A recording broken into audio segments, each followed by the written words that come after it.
Richard Sullivan Jr., City Councilor at Large, Ari Herzog, City Councilor at Large, and we have Cheryl Sweeney, the Vice Chair of our school committee, and Dan Keown, who's also on our school committee with us here also. And our City Council President, Tom O'Brien, has just joined us. Thank you, Tom. And I just also wanted to recognize our Health Director, Bob Race, who is here with us tonight also. We're going to start with a short video and then our keynote address from DA Blodgett. And before we start, I just wanted to thank all of you for coming tonight. We probably had a very intense wake-up call in our community last month when we found a series of needles in Perkins Playground, and then hosted a neighborhood meeting with the marshal and really talked to the community about what we can do as a community to address these issues. So felt it was really critical that we bring this panel together because you've seen in the local newspaper there was a bust of young adults who were on the rail trail thanks to the help of Frank Cousins working with our police department. There was a major bust in the region of a major heroin dealer. And so we are coming together as a community to sort of talk about what's happening, and this is happening across the country. We are not unique in the greater Newburyport area in terms of struggling with these issues. I think the goal of all of us here is to try and get out ahead of this and to work together so that we can have the right messages to give our children and be able to recognize signs and symptoms if things start to turn the corner, and what are options in terms of intervention, prevention, and treatment. So let's start with this short video. The Chicago suburb of Naperville, Illinois. I will be home later. And Caroline Casina is getting ready for a night out with the girls. She checks her email and lets the dog out. It's a typical scene. Only it's not. You know Gail? Because this is one dinner, if given the choice, none of these women would care to attend.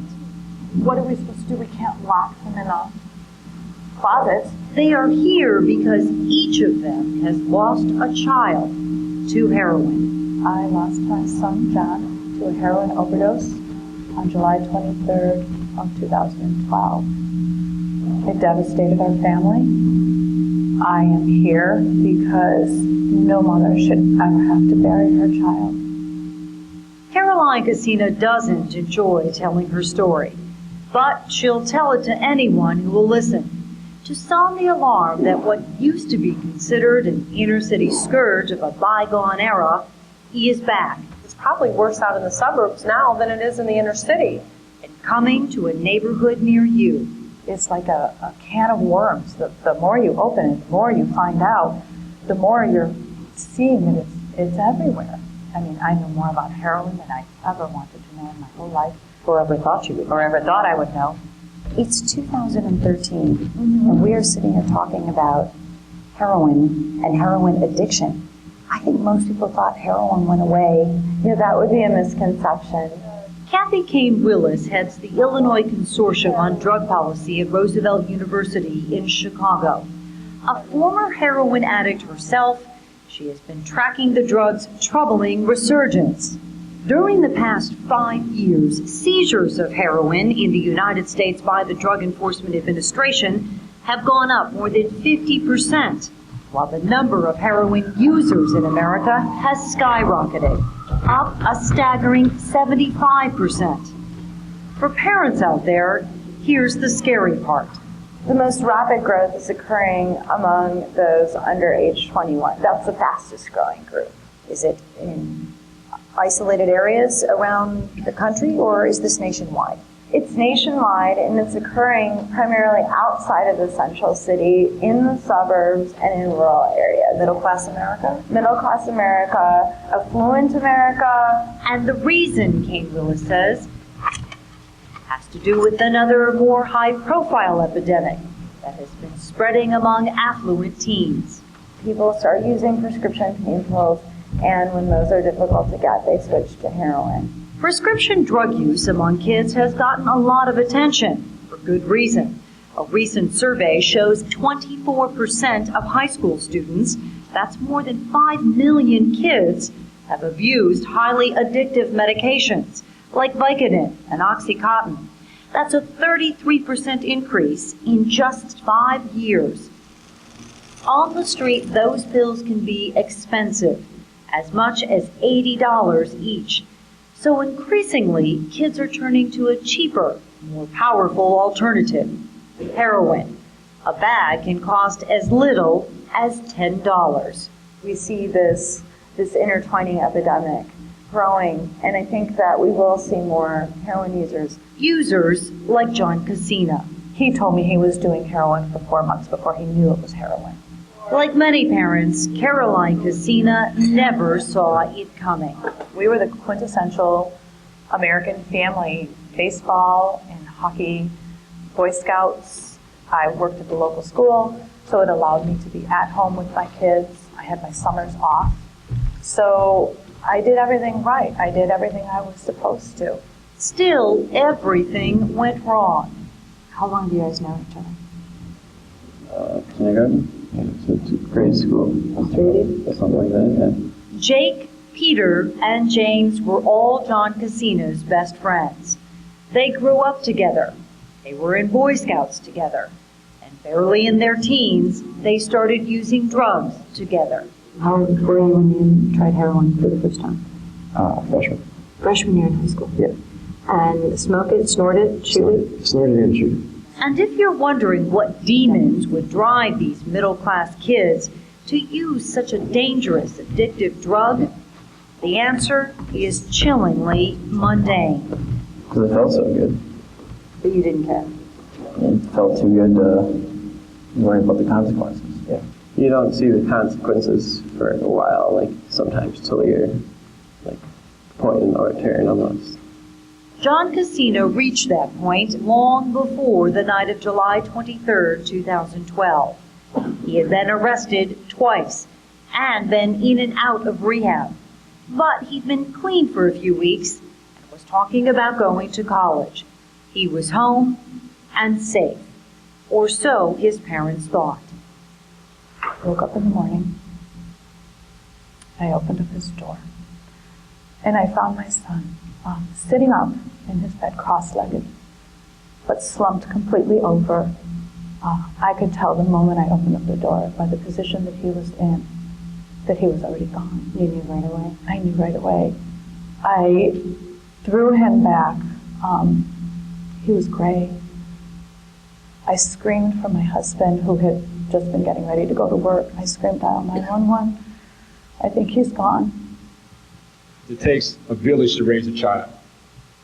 And in today's society, raising a child is very challenging. Ever since that day, Caroline has been on a mission It's not just a parent problem, it is a community problem. to save some other mother's son or daughter. First and foremost, she wants a nationwide Good Samaritan law. This law will allow anybody who's with someone who's overdosing, they can dial 911 without fear of getting charges put against them. Illinois is one of only 14 states with overdose-related Good Samaritan laws on the books. And she wants people to know about a heroin antidote, naloxone, which can neutralize the drug's effects and save the life of someone who is overdosing. Naloxone distribution can cut opioid deaths in half. Researcher Kathy Kane Willis says naloxone should be widely available over the counter. I want to make sure that no more people die. Our goal is to reduce overdose to 0 in 10 years. That might not be an achievable goal, but if we can reduce it by 50%, that would be a big deal.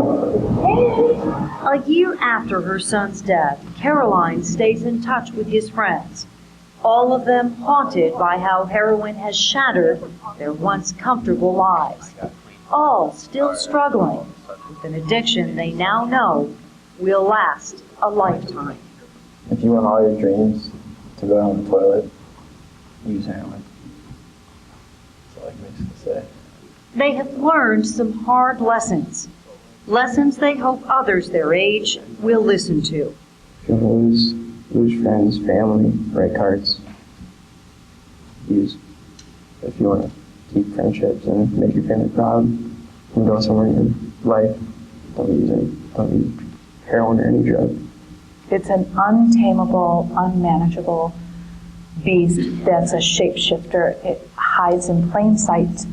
It is insidious and clever and conniving. I don't even think a user fully understands it. But I would like to still try to defeat it. What can we do about this as a community, as a society, as a nation? What can we do?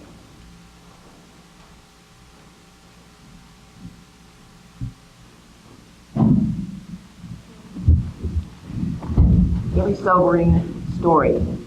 This is why we are here today, so that we will prevent the youth of our community and mothers and fathers having to come together to deal with this. So I would like to ask DA Blodgett to start off talking about what's happening in Essex County regarding heroin use and abuse, prevention and intervention. Thank you. Can I stand up? Do you mind if I stand? Can you hear me? Okay. I think better when I'm on my feet. I feel like I'm pressing a jury. Thank you for coming out tonight. This is certainly an issue that resonates throughout the United States, and particularly in the Northeast and in Massachusetts. The video, I think, was a good starting point for the discussion. But let me tell you what I've experienced, not just as district attorney, but as a father and as a neighbor.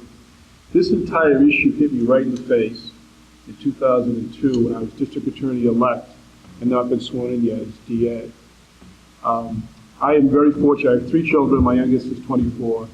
And but for the grace of God, none of them had to deal with this issue. But my second child had gone off to college in fall of 2002. And those of you who have children who are in college know that usually the Thanksgiving weekend of their freshman year becomes sort of a mini reunion. The kids come back for Thanksgiving and they see their friends and they see each other for the first time since they've been away and get ready for the next day's football game. This particular Thanksgiving, my son met with a bunch of his friends who hadn't seen each other since they started school in September. They went into Boston to a comedy club, and on the way back they stopped in a restaurant in Route 1, and there were 11 kids, and I knew all of them. And they were at the restaurant, and somehow, some way, and I never gotten a complete answer, one of them was given a bag of heroin for free. And the kids went back to this boy's house. Now, this boy was a single child. His dad was a widower. And this kid had never been in trouble in his life and never done drugs in his life, which makes it sort of an anomaly for him. And I'll talk about it in a second. And they were given this drug, and the kids had taken a big pen, taken the middle out of it, and were snorting it. Now, and I know my son had left, and believe me, I was on him incredibly when this broke. Where were you? What happened? I was all over him. But the point of my story was that this boy, who had been in my house when he was 10, my wife was his Cub Scout leader, snorted heroin for the first time, under the mistaken belief that if you snort it and don't inject it, nothing's going to happen to you. As best we can ascertain, kids left, he stayed. He did it again, and his father, a widower, got him slumped over his laptop at 5 o'clock dead. The toxology came back that it was about 78% pure, and the purity is what killed him. So I was haunted when I was at his wake. I looked in the casket. This boy, I said, had been in my house for sleepovers, Cub Scouts, played Little League with my son, and it was just something that was so hard to understand and to fathom. But it really shook me down to my core. So when I became district attorney in 2003, one of the first things I did was reach out to the chiefs, to the sheriff, to talk about what's going on, what are the trends.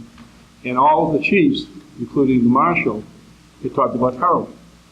Heroin being a problem in all the communities, in the 34 cities and towns in Essex County. Not just the urban centers that people at that point in time associated with, but in all communities. And I was having a tough time understanding that. So I said, give me an example. Every single one I spoke to, every single chief talked about an overdose, lethal or non-lethal, a house break, something involving a crime based upon someone's heroin dependency. And as I really started to dig into it more, I was hearing all these stories anecdotally about how the communities are being affected.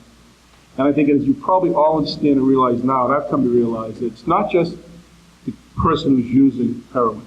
It's the entire family that suffers. The entire nuclear family, the community, the neighbors, everybody suffers as a result of it. So having this knowledge now and saying no one's talking about this, and this was the first level, this was the first layer. Everybody had a story. Everybody had an anecdote about a family affected by heroin use. And whether it was an overdose or current use, or losing a home, or their child breaking away from them, or not understanding what was happening, stories galore were coming to my attention. But nobody was talking about it. Nobody was acknowledging we had this problem in our community. Nobody was talking about how it affected the people of Essex County. So I reached out to my good friend, Frank Cousins, and said, we've got to do something about that. We had just formed the Essex County Anti-Crime Council, trying to bring together community leaders to talk about issues in the county that were important to families and what we could do about it, trying to be very proactive. So Frank and I set up a conference at Merrimack College, and we invited everybody we could think of, healthcare providers, police departments, teachers, counselors, SANE nurses, hospital administrators, anybody who had had some sort of a connection with this issue, so we could finally start talking about this. We invited Purdue Pharma, people who were producing opiate medications for pain, but we knew we're having a problem with people abusing them. And we had to turn people away. We filled the auditorium. We had so many people who were showing up because we both believed we have to start talking about this. We have to start talking about this and not making it a dirty, unkept little secret. Because until you talk about it, until a community raises the level of awareness, you can't deal with it in a constructive, effective way. I then met with some people from the drug task force in my office who showed me a video. And the video was another eye-opener. It was a house under surveillance. And it was a known house of a heroin dealing, heavy heroin dealing. And you'd see somebody go up to the house, and impressions can be lasting, obviously. But you see somebody that I guess you would say fit a typical heroin user, and I hate to use that label, but you'd see somebody go up who looked like they were having a very difficult time coping. 5 minutes later, a BMW pulled up. And a woman got out who was just an average American housewife from her parents. Went up to the front door. And this went on and on and on. And I saw, and they went forward with the time elapse of the movie. That BMW showed up 4 times in a 5-day period. And there's no way you would ever say that person in that car was a heroin user. But she obviously was. So this issue cuts across every single socioeconomic barrier that you can think of. It's not a Lynn or Lawrence problem. It's not a poor problem. It's not a rich problem. It affects our entire community. And one of the things that I've come to realize in the last 11 years is that if we don't do more in terms of keeping this discussion going, we are going to continue to suffer the consequences, both in deaths, costs, community deterioration. We're not going to beat this problem. And we have to do it in a collaborative fashion. Sometimes I hear that word, you hear the word collaboration, you think it's overused or it's cliche. It's not. It truly takes the whole community to help this work out. And the law enforcement community, believe me, we're doing everything we can in terms of getting or attempting to getting the drug dealers off the streets. But it's not just dealing with that end of the spectrum. We also work very, very hard to help people in the throes of that addiction. You've probably, I don't think I'm talking, anybody in this audience today who has not had one story or one anecdote about this in their community. I've sat with fathers and mothers who've lost their homes, who've had their marriages pushed to the brink because they've refinanced the home 4 or 5 times to send their child to a rehab center. I've talked to parents who say their health insurance doesn't cover it. But between losing their child and losing the home, they'll lose their home. And I've talked to kids, asking them, what is it that made you do this? What is it that made you feel that this would not affect you? And I've gotten some of the same response that you saw in the video. But I've also gotten anonymous, so I didn't think it was going to be that bad. I asked, where's that little voice that is in the back of your head that said, don't do this? It may have a terrible consequence. And oftentimes the response is, I just never thought about it. I didn't realize. I didn't know. I wish I had known. I had no idea. I thought if I snorted it, I'd be okay. And I hate to use this term when I speak about this, but anybody who starts off snorting heroin will graduate to the needle. An awful way to use that word, but it's true. We can't arrest our way out of this problem. It's not going to happen. Until we get serious as a country and a society and provide treatment on demand, we are going to continue to suffer these deaths and this community devastation that we're coming to grips with now. We believed a couple of years ago, our folly, we believed that we were starting to get some decent results in terms of beating back this problem. But this is one of those issues that you can never stop beating the drum. We're on to the next generation of kids who have to understand that the only way not to die from this is not to start and not to try it. Ruth Bull, with my office, will speak in a few minutes about our drug diversion program we have, our juvenile, our youth on drug diversion program. The drug diversion program is to allow somebody not to have a criminal record if they'll take the treatment that we offer, pre-complaint in the court. We'll talk about the treatment we try to give kids, in particular, to turn their lives around. We'll talk about the drug courts, 2 of which sit in Essex County, and we try our best to have kids, not just kids, anybody avail themselves of so they cannot have this type of life. But I've come to realize and understand that the only way that we're ever going to beat this is to make it a constant conversation in our communities. I wish I could stand here tonight and say I have the magic answers to why. I don't. But I've come to understand and realize that if we don't talk to our kids, starting in the 5th grade, if we don't do that, we're not going to beat this. 5th grade is where we have to talk to kids. They can handle it, believe me. The 5th grade is when kids start to become socially aware about a whole host of issues in life. I've talked to the professionals, the clinicians. What should we do this in the high school? Too late. What about junior high school? Too late. 5th grade. Developed a poster, and I'll finish with this. Developed a poster a number of years ago. It was black and white. We didn't have the money in the budget to do it, but Mrs. Boodleman, the staff did it. A black and white poster of the graveyard. And it said heroin. Quick, easy, cheap. It will kill you. And we did the best we could to flood it throughout all the elementary schools in Essex County. I got a call from a mother who I went to school with. I'm from Peabody. She called me up and she said, I won't use his name, but my son's name, saw the poster, he scared him. He's scared. I said, thank you. She said, no, it scared him. And I said, thank you.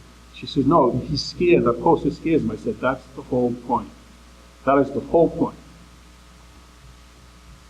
You can't start. And we all have a responsibility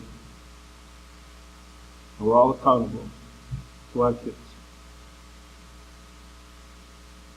We can beat this, but we need to do more work. Thank you very much.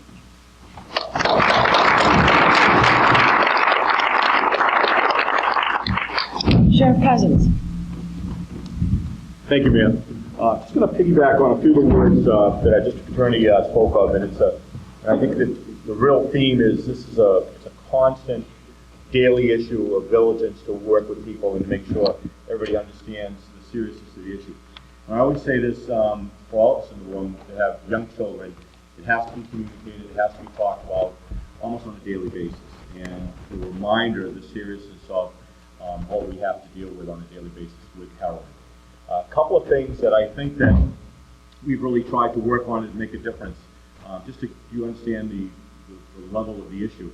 90% of the people that come to jail in the Commonwealth have drug or alcohol issues. 70% of them committed drug or alcohol related crimes.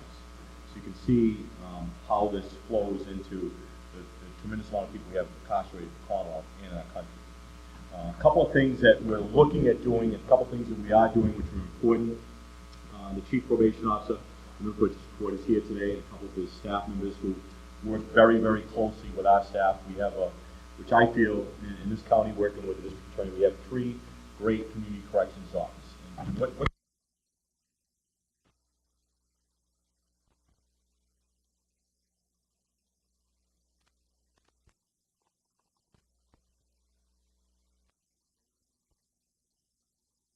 one in Salisbury, as we know, one in Lawrence, and we also have one in Lynn. So we've strategically placed throughout the county. That is a good tool. We have to do more of to work on that. The other thing, which is a real challenging thing for all of us now in law enforcement, is the number of people that we see in a pretrial status not being able to make bail, not being able to, really, when they go into court, just being almost hopeless. And we have to spend a lot of our energy in terms of detoxing and medical issues for them while they come into prison. So for me, on a daily basis, I get a call from a mother, a father, about their son or daughter that's in our either medical unit or in our track program in a pretrial status, where they have really been struggling, as we said, it's a family disease, in terms of the parent being guilty, finally had to call the police, had to have them arrested. They've tried treatment, they've tried a host of other family counseling, and then the person has gotten themselves into problems with the law. So we're really looking at that and really focusing on that. The other thing, which is unfortunately happens, and it's really, I think, the way of the future, is how we manage people to keep people out of jail and step them down when they leave jail. Provide drug testing, drug treatment for them while they're on parole or probation, and there's a renewed spirit, really, in our county to work on those issues. And we have a great group of chief probation officers and our staff that really want to transition people out of correctional facilities and have an understanding for that. And the final thing that I think is important to talk about, which is very important,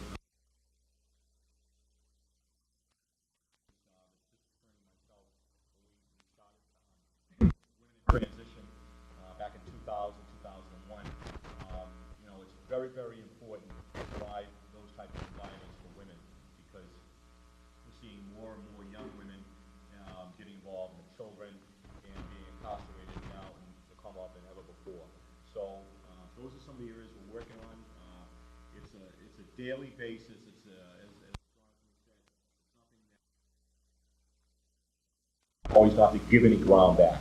I'm a big believer in that. What we've got started, what we're working on, we continue to move forward and not give any ground back and not regress. So the forums like the mayor has put on tonight, this is very, very important. It's very, very important for us to take this message out to young people and make sure they understand. And as I say it all the time, it's my only worry. And so my only worry for young children is not to be involved in prescription drugs as a children's film, and then step up to using heroin. It's our only worry that we have, and we really have to keep that focus on it. So thank you, Mayor. Thank you, Sheriff. Appreciate it.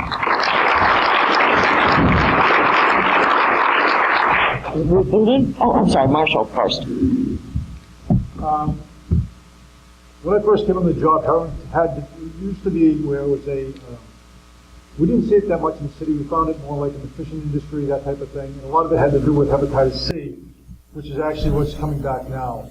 We're seeing that, along with the sharing of the needles, we're seeing the hepatitis C coming back up there as an after effect of this. Many of the people there's two groups of people out there doing this. We've got the people that are just completely addicted to it, people that the district attorney talked about, that are the moms and dads, the people that are actually out there working every single day, but are just hooked on this drug. But what we tend to see a lot more of is the people that are overdosing. We've had 20 so far this year that have overdosed. I think the majority of them were brought back. We've got a really good success rate with the ambulance service of bringing people back. But the age limit is going down. It's down. We're down around 14, 15 years of age at this point where we're finding people that are starting to use this. 15 to 25 is about the average area where we're looking at and focusing on. From our department's perspective, it's become one of the more problematic drugs that we're dealing with. We're not seeing the cocaine like we used to see. We are seeing a lot of marijuana, but heroin was never a big drug in the city. There was a select group of people that did heroin in the past. And you knew what they were because you could see them from a normal-looking person that deteriorated very quickly to a very sickly-looking person to death. But now we're seeing a wide range of people using this, and as the district attorney talked about, it started out where it came back as a safe drug because you could snort it, you didn't have to use needles anymore. And we transitioned from that snorting back to the needle process, which was probably within the last 5 years that we've seen this big upstick in the use of needles. The problem we're seeing, obviously, we're seeing a lot of discarding of the needles. That's what the problem is in the city here. The problem is not going away. If I can say anything to you, if anybody, do not trust your child. There's so many moms and dads out there that say, I trust my child, I talk to my child. Investigate, be inquisitive, do your homework, because if you don't do your homework, by the time you get to the point where you're looking at it, you're already now chasing the injured child. It's a disease that goes on for a lifetime. They chase that first high for the rest of their life. They're never going to get it. And they go from there to being drug sick. Many of the people that we deal with today are just simply people, they're not out there trying to get high. They're out there simply trying to survive another day. They're looking for a bag of heroin just to simply feel good for another 8 hours until they can find the next bag. So many of the people that we're dealing with today are not people out there enjoying themselves. They're struggling every day to find enough money to go get another bag just to feel good. So I welcome the conversation. I hope that you have conversations with your friends and everybody else. And by all means, we're the police department, but we're also a resource. So, the door's open. There's conversation there. By all means, reach out to us. If you know something that could take and either help your son or daughter, or send you one of your neighbors.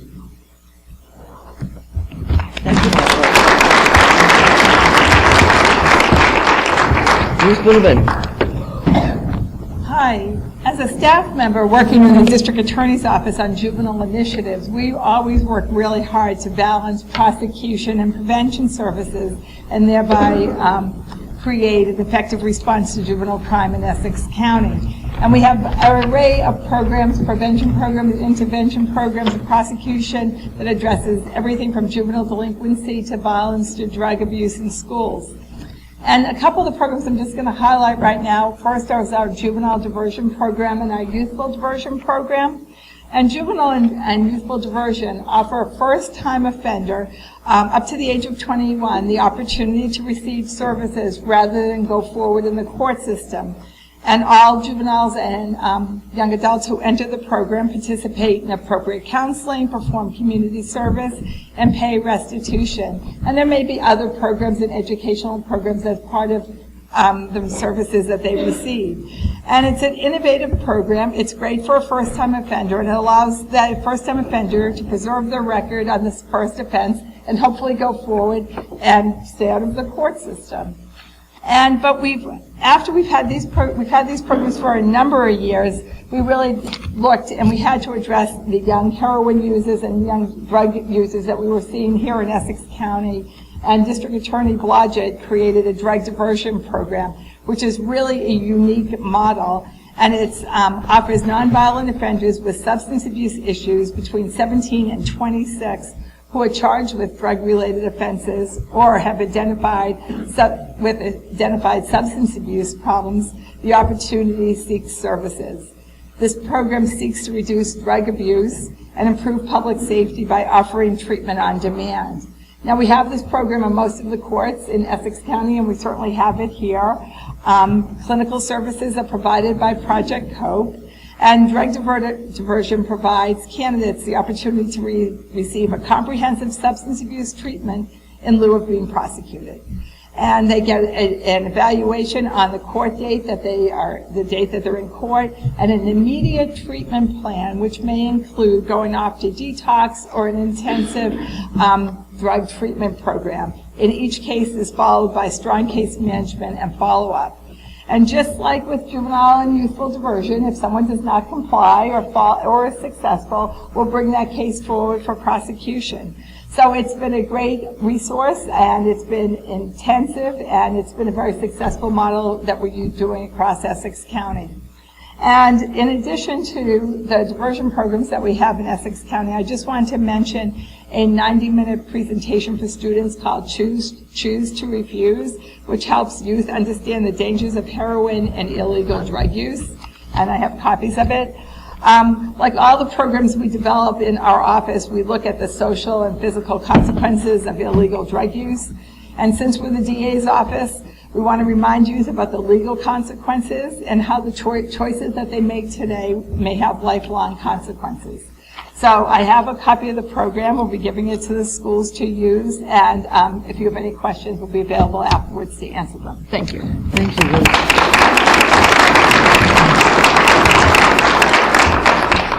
Andy Egmont, Youth Services in the City. Hi, everybody. I feel like I'm one of the lesser known people up here, so I really appreciate the chance to talk a little bit about what we do. For those of you that don't know, Newburyport Youth Services is the city's Recreation and Social Services Department, and we work to meet the needs of families and children in the city.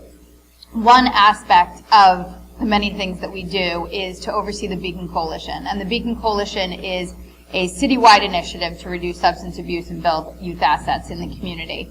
And I think it's a really powerful and important thing that we do.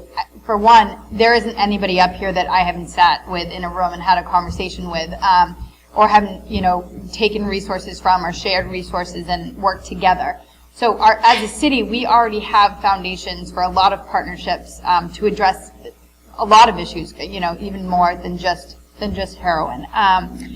The Beacon Coalition is funded through a federal drug-free communities grant. We receive $125,000 a year, and we are in year 9 of 10 years of funding. In that, we have a lot of initiatives that we partner with the police department, we partner with the schools, we partner with other community organizations that serve youth to try to implement as many programs that build youth assets. For those of you that don't know what the youth assets are, the Search Institute out of I can't believe I just forgot where they're from, out of somewhere in the Midwest.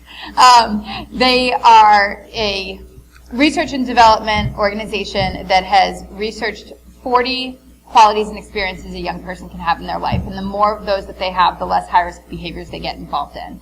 And as a community, we've really embraced this as an umbrella framework for us to use.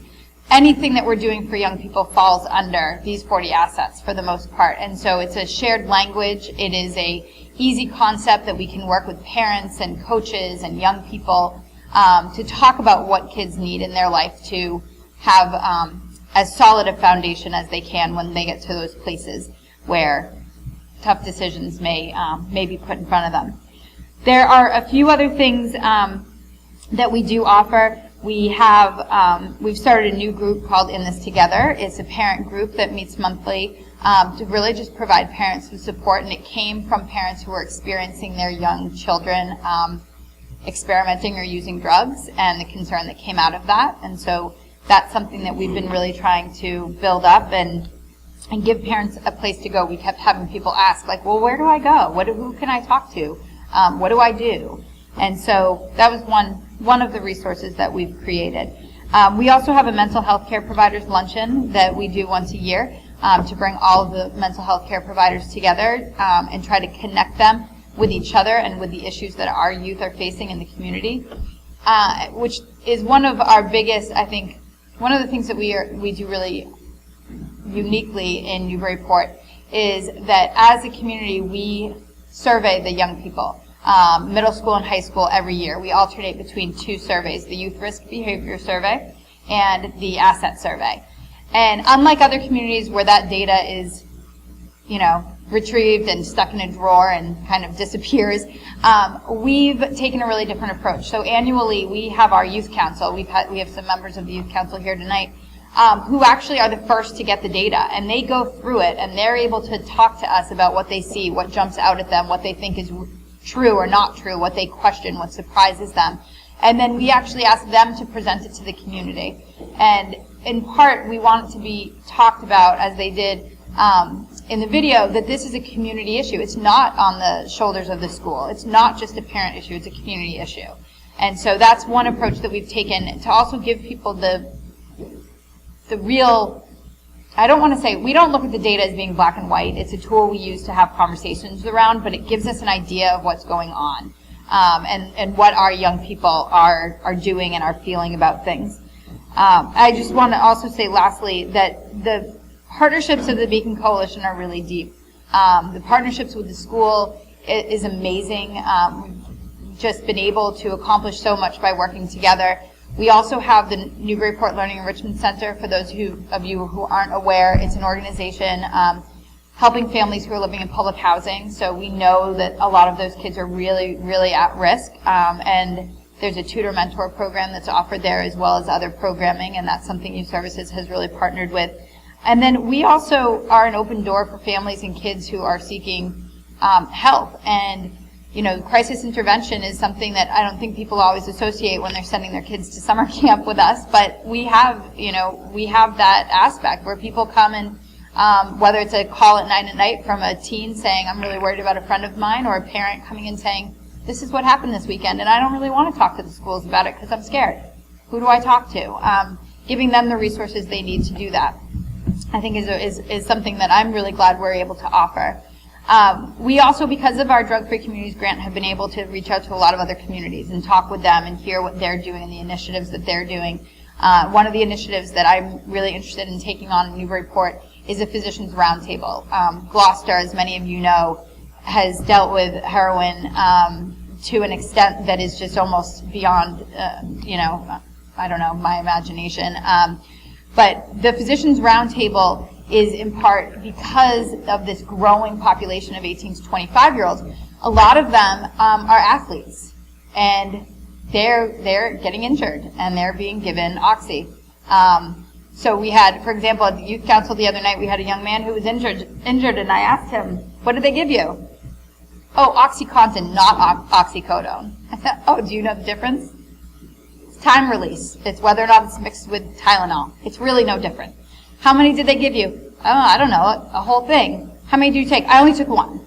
Where are the rest of them? In the bathroom.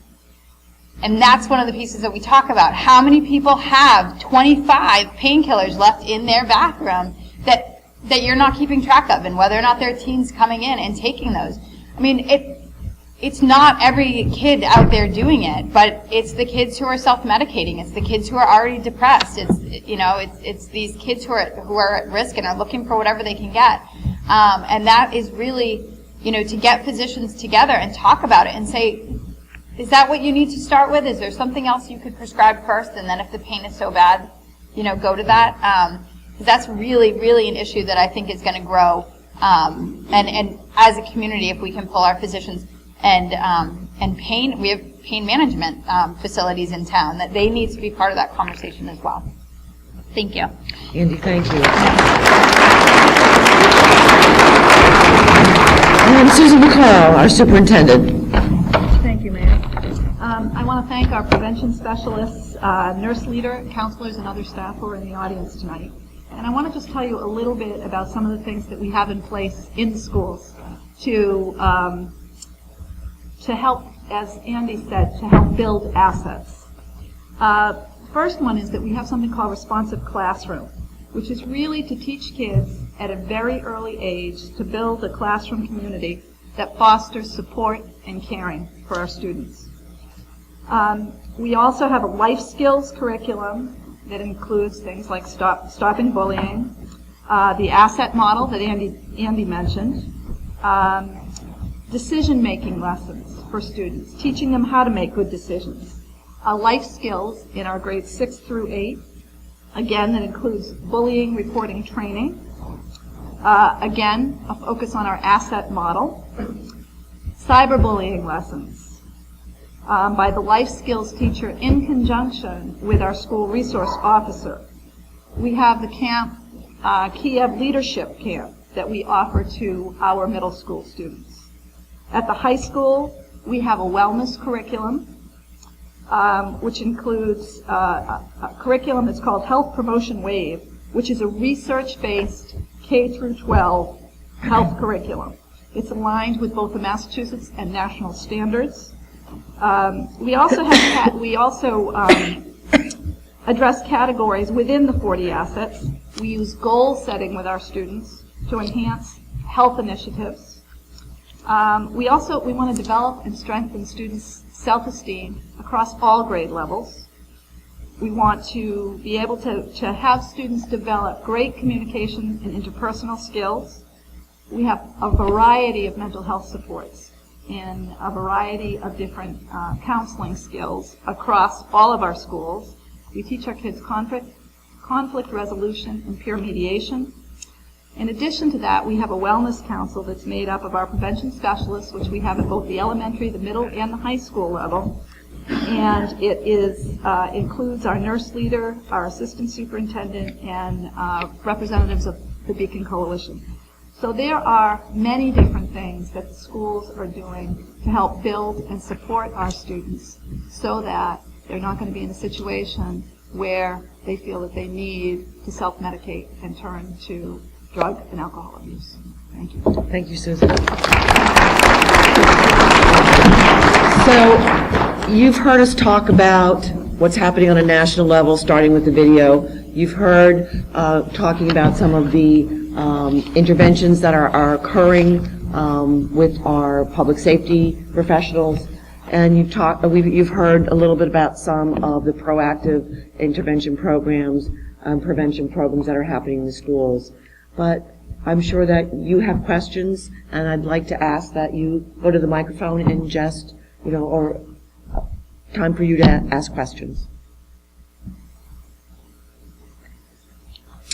Well, I'll start. I'm sure the question that has come up as I've met with families across the community is, what do you do if you find a needle in a playground?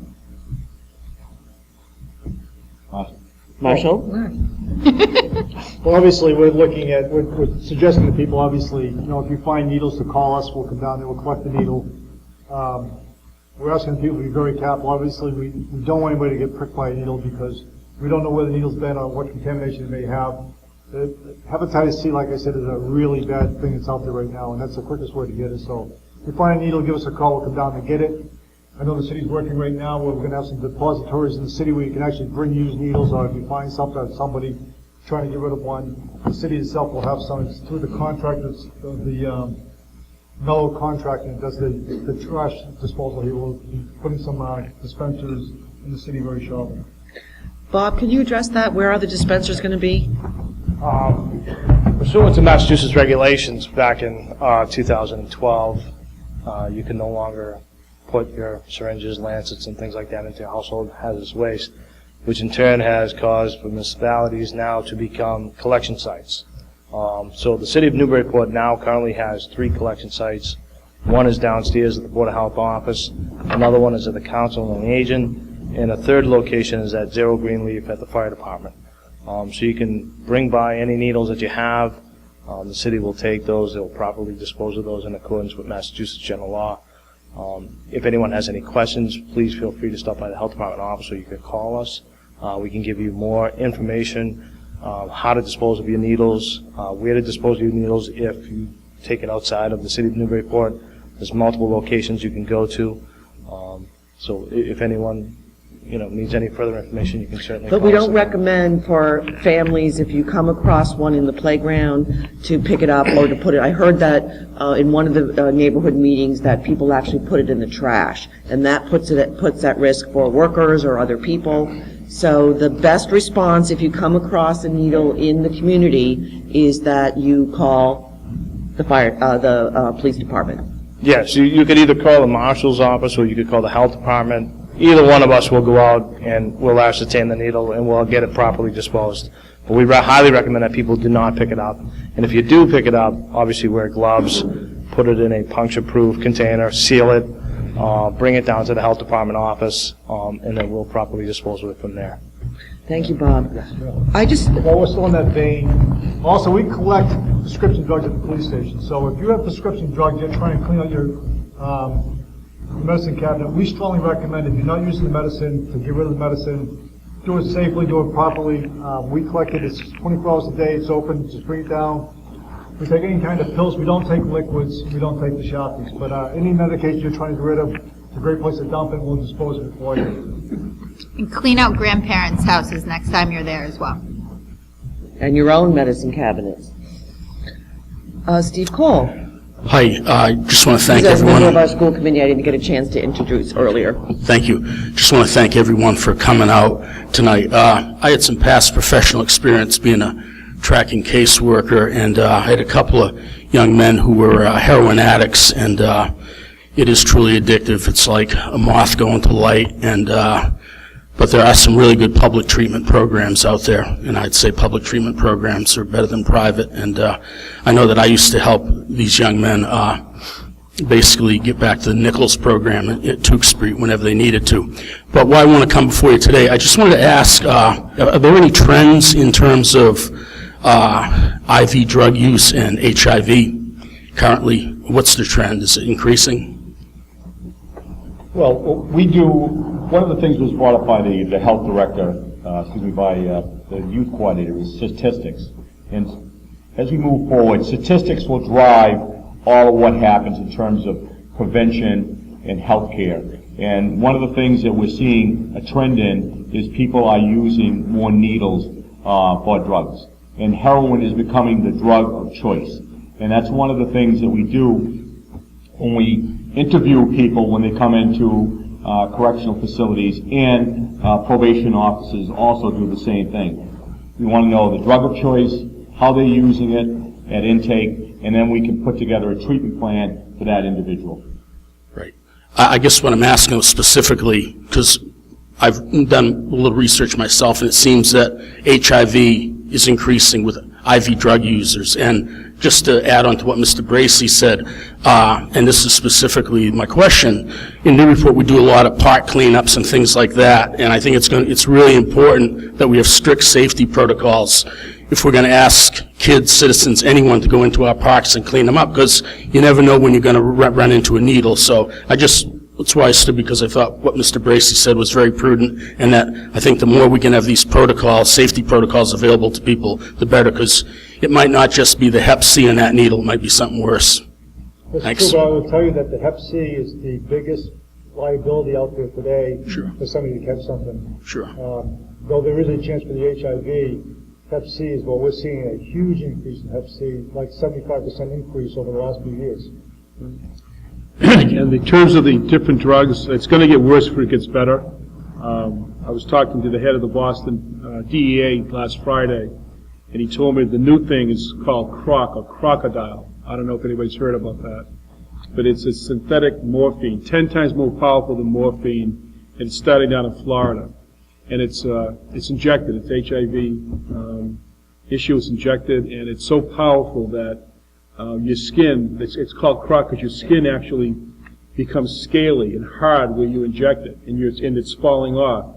They've had instances of people's fingers falling off because the drug is so powerful that it seals off the capillaries and veins, and their fingertips fall off. Their skin becomes brittle and breaks off, and that's coming this way, unfortunately. They're seeing more crystal meth being injected in liquid form, so I'm afraid I have to say that I think it's going to get worse before it gets better. Do we know, John, where the drug traffic is coming into the city from, or where, or the area? Did you hear the mayor's question? Where's it coming from?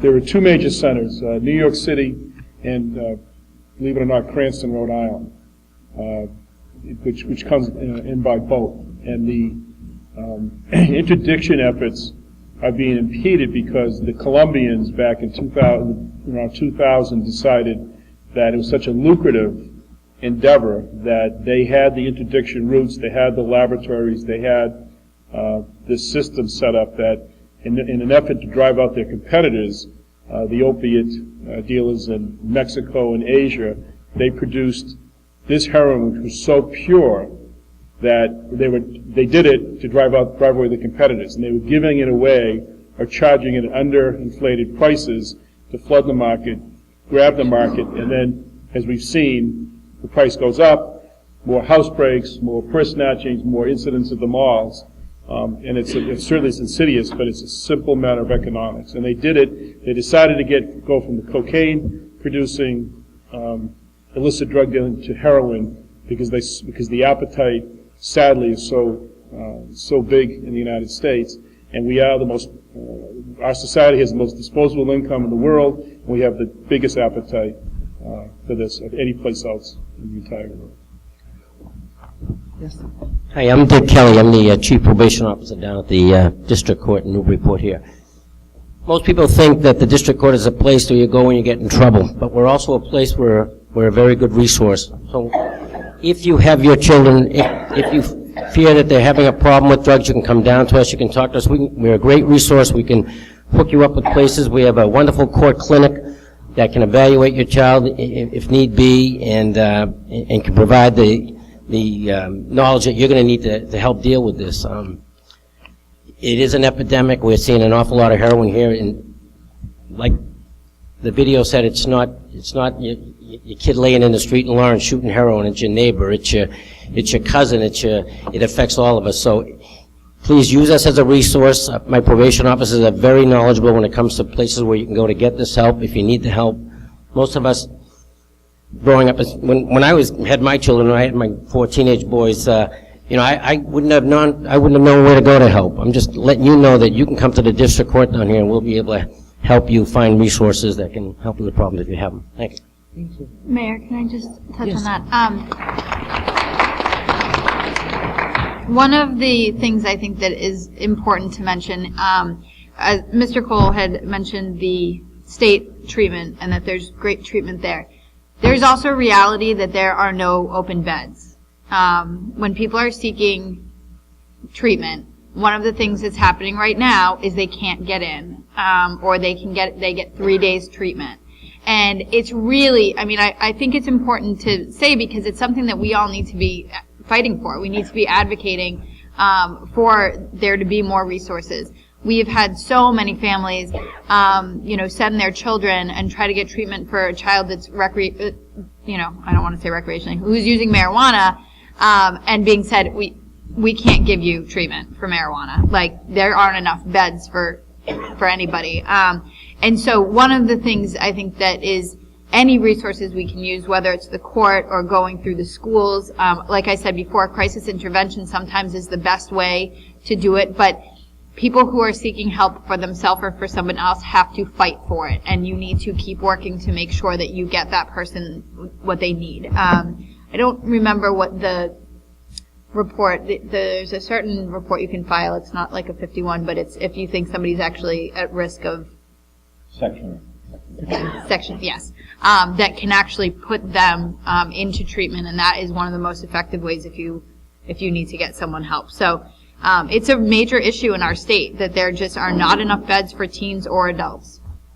anywhere. Yes. What efforts has the city implemented in regards to Well, I think we start, in regard specifically to this issue that just, really emerged, I think, for our community with the discovery of needles, the arrest on the rail trail, major bust across the way, another one, young adults in the parking lot of CVS. And I think all of this has really come to light over the last couple months. Not to say that we weren't aware of what was happening, I think across the Essex County, but I think it's the first time that it's been touching, individual families with kids in parks. So the first thing we did was organize a neighborhood meeting at Emma Andrews with those families around Perkins Playground. And at that point, the marshal has assigned an officer to work with them, and they're going to set up a neighborhood watch. We've done that with a lot lesser issues, just, drinking and marijuana use at the Brown School playground years ago when we had issues there. And we had people in the neighborhood had keys and would lock up at night the playground. So what we're looking at increasing lighting in Perkins, potential surveillance camera that will feed right directly into the police station, and are beginning to organize neighborhoods to begin to do these kinds of neighborhood watches and looking at additional resources that parks need if they're dark. So certainly I think this is a first of many conversations that we need to have going forward, and I think working with ward counselors is a good place to start. If you want to begin to organize a neighborhood watch, if you feel that this is something that you really want to get behind in your neighborhood, we certainly will work with you and organize a meeting and move the initiatives forward. Anything else, Marshall, to add that we're doing at this point? No, I think that when we talk about a community issue, it's a community issue, which means that you are the eyes and ears of the community. You can cut down our workload very quickly and let us focus into areas that we should be focused in by simply, if you see something, tell us. We don't report who tells us what. So if you get information out there, you see a car coming to a certain neighborhood, you see these drop-offs, you see a lot of high traffic areas, or you hear it from your child or something about high traffic areas or something, by all means, give us a call, throw us an email, Facebook, whatever the case may be. Again, we can use the information. It certainly helps us to put the puzzle together that they can go after these people that we really don't want in the community. One of the mothers who lives near Perkins Playground actually took photos with her phone. We all have cameras now on our phones. You can take pictures and send them to the police station, and they can follow up.